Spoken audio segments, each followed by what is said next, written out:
Assalamualaikum warahmatullahi wabarakatuh. Kami di sini dari kelompok 8 akan menyampaikan hasil diskusi dari kelompok kami mengenai review artikel. Sebelumnya saya akan memperkenalkan anggota dari kelompok 8. Yang pertama ada saya sendiri, Arin Zatul Fitri, kemudian ada Hariroto Nasifah, Farhan Novendra, dan Konita Anindya.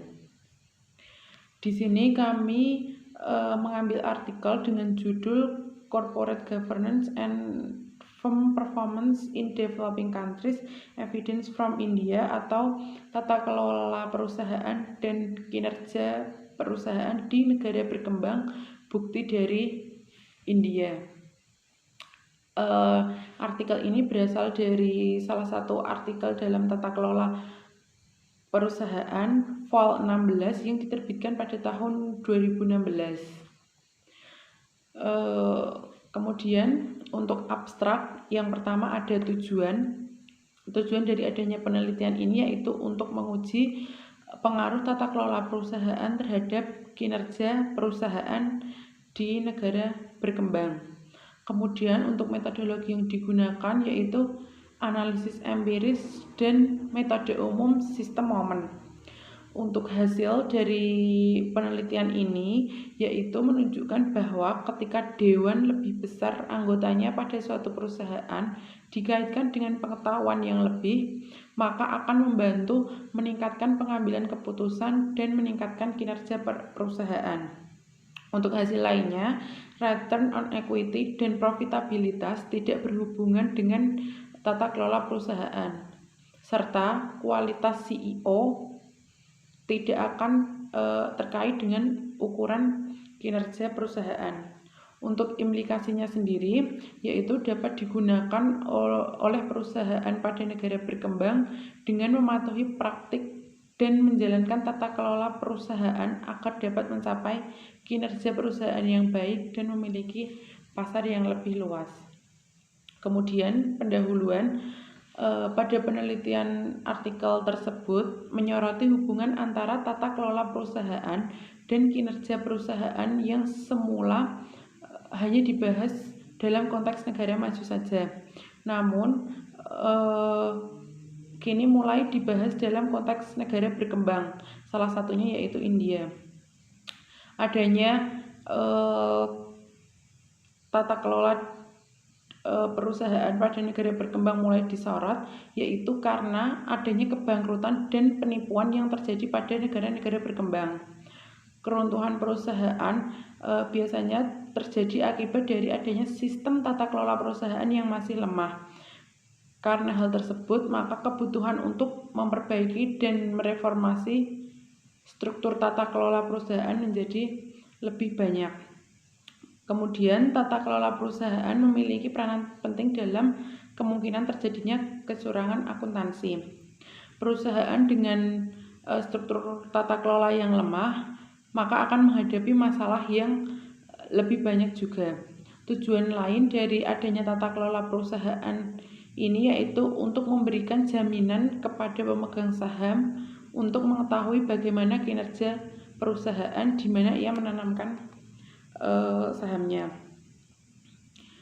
Maka dengan adanya tata kelola perusahaan yang baik akan memberikan kesejahteraan kepada pemegang saham, karyawan maupun stakeholders lainnya. Lalu untuk research gap atau penelitian sebelumnya, tentunya terdapat perbedaan hasil mengenai tata kelola perusahaan dan kinerja perusahaan. Hasil signifikan positif diperoleh dari penelitian Brickley dan James pada tahun 1987, Weisbeck pada tahun 1988, lalu ada Rosenstein dan Witt pada tahun 1990, lalu Bird dan Hickman tahun 1992, Lee dan kawan-kawan pada tahun 1992 dan Brickley dan kawan-kawan pada tahun 1994. Kemudian masih ada beberapa peneliti yang hasilnya signifikan positif. Lalu untuk signifikan negatif yaitu diperoleh dari penelitian Batala dan Rao pada tahun 1995, lalu ada Hutchinson pada tahun 2002, Lalu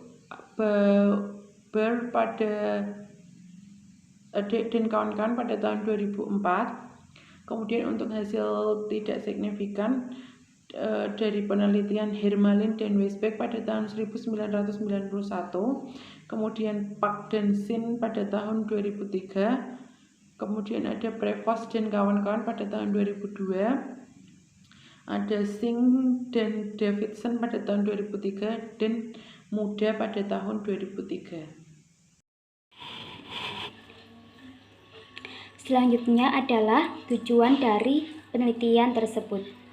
Dengan adanya perbedaan hasil penelitian terdahulu tentang tata kelola perusahaan dan kinerja perusahaan seperti yang telah disampaikan sebelumnya, di samping itu penelitian masalah ini masih dalam tahap awal dalam konteks negara berkembang seperti India.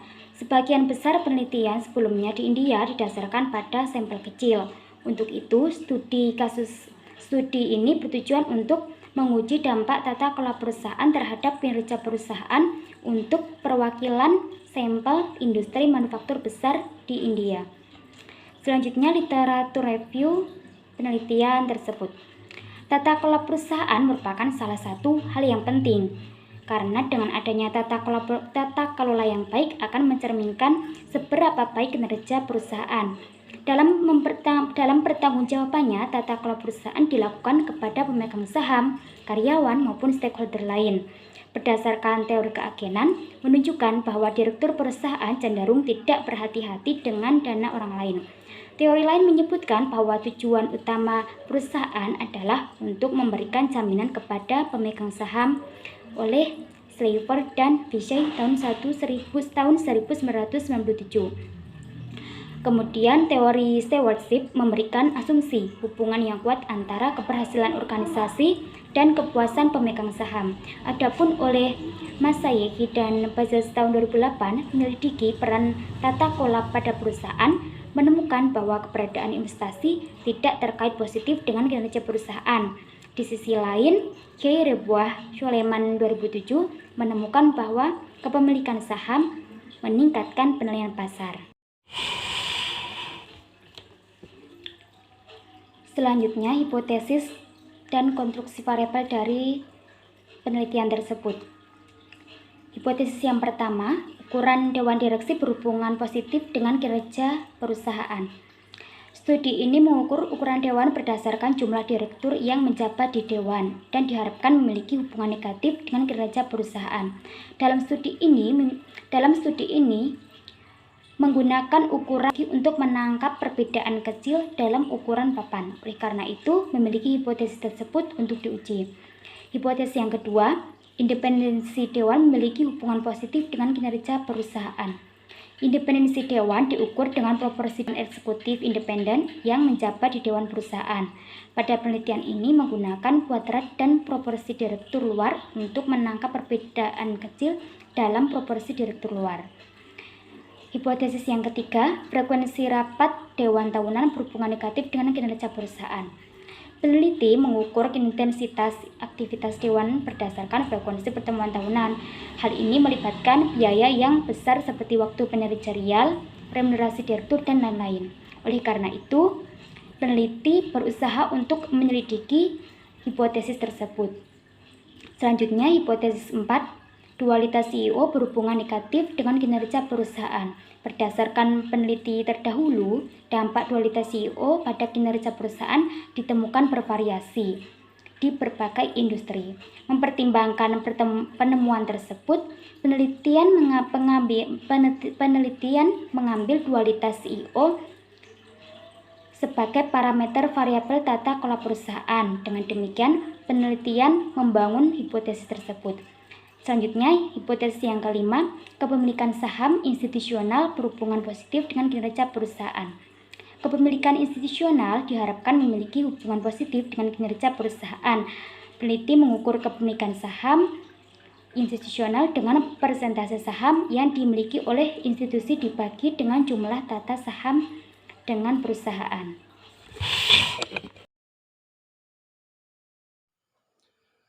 Metodologi pengambilan sampel.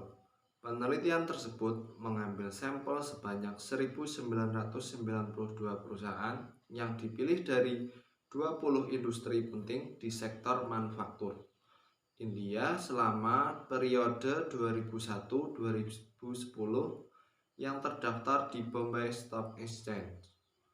Alat analisis. Analisis data pada penelitian ini menggunakan teknik analisis deskriptif serta analisis inferensial atau uji hipotesis dan analisis rasio. Hasil dan pembahasan. Hasil dari pengujian hipotesis yaitu perbedaan argumen yang beragam sangat mempengaruhi kecenderungan meningkatkan kinerja suatu perusahaan. Oleh sebab itu, pemilihan sudut pandang yang tepat juga sangat berpengaruh akan hasil yang diperoleh. Dari hasil pengujian hipotesis dapat disimpulkan bahwa masuknya interpedensi dewan dengan efektif karena pengukurannya melalui sistem proporsional efektif sehingga dapat mengurangi adanya divergensi antara pemegang saham dengan manajemen yang terkait.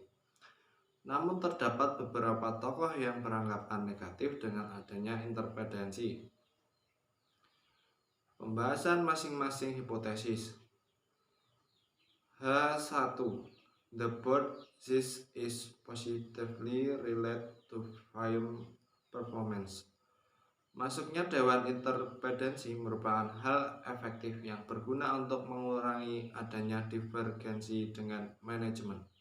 Hal ini sangat bagus untuk meningkatkan kinerja karyawan di situ karena adanya pengawasan dalam suatu proses produksi.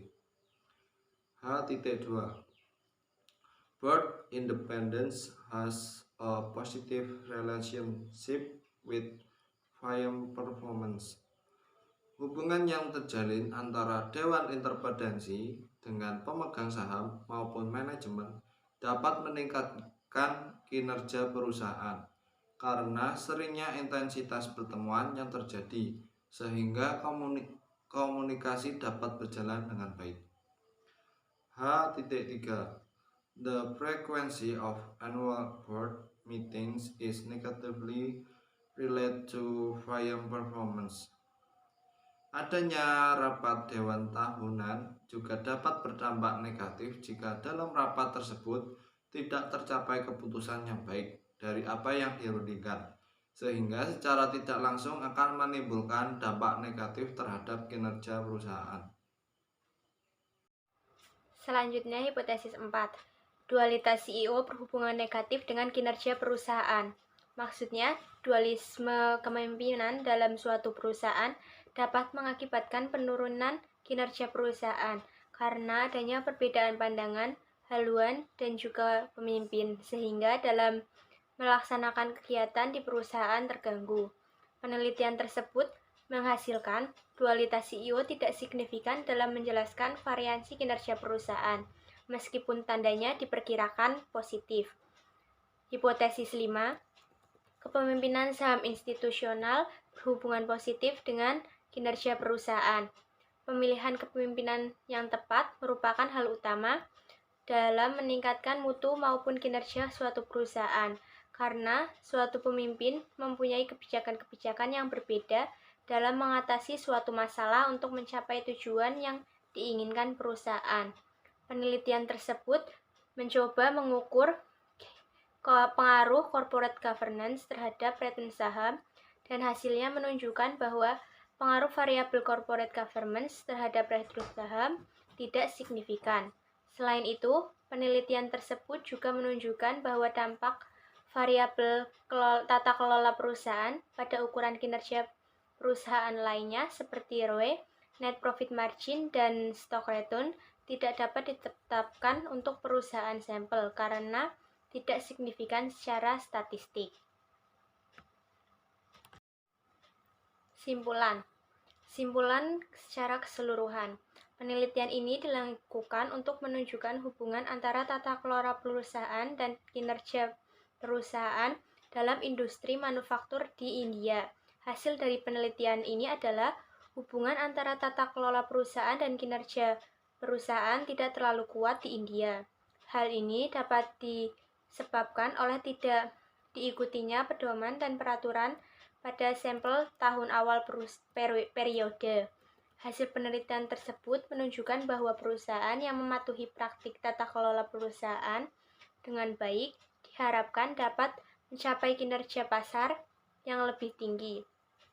Meskipun demikian, temuan dari penelitian yang berkaitan dengan indikator tata kelola perusahaan dan indikator kinerja perusahaan menunjukkan bahwa tidak semua indikator tata kelola perusahaan memiliki pengaruh yang signifikan terhadap kinerja perusahaan. Selanjutnya, limitasi. Limitasi atau keterbatasan. Penelitian ini memiliki keterbatasan, yaitu adanya banyak faktor yang mempengaruhi kinerja perusahaan dan tidak semuanya dimasukkan dalam penelitian tersebut, terutama karena kurangnya keterbatasan dalam database. Selain itu, konsep Dewan Independensi merupakan fenomena baru dalam negara berkembang. Karenanya diperlukan waktu beberapa tahun untuk memberikan dampak yang signifikan terhadap kinerja perusahaan. Yang terakhir, penelitian selanjutnya. Penelitian masa depan dapat bekerja lebih jauh dengan menggunakan variabel yang lebih luas, seperti kompensasi direktur, saham mereka, audit, kompensasi, atau komite audit lainnya. Dimungkinkan juga untuk menggunakan tambahan aspek kualitatif dewan yang mempengaruhi kinerja perusahaan, seperti proses pengambilan keputusan dewan atau pandangan direksi tentang peran dewan, kehadiran direktur wanita di dewan, kualifikasi dan usia direksi, dan lain sebagainya. Selain itu, karakteristik dewan yang tidak hanya mempengaruhi kinerja perusahaan, tetapi juga sebaliknya. Demikian yang dapat kami sampaikan. Kurang lebihnya mohon maaf, semoga bermanfaat. Terima kasih.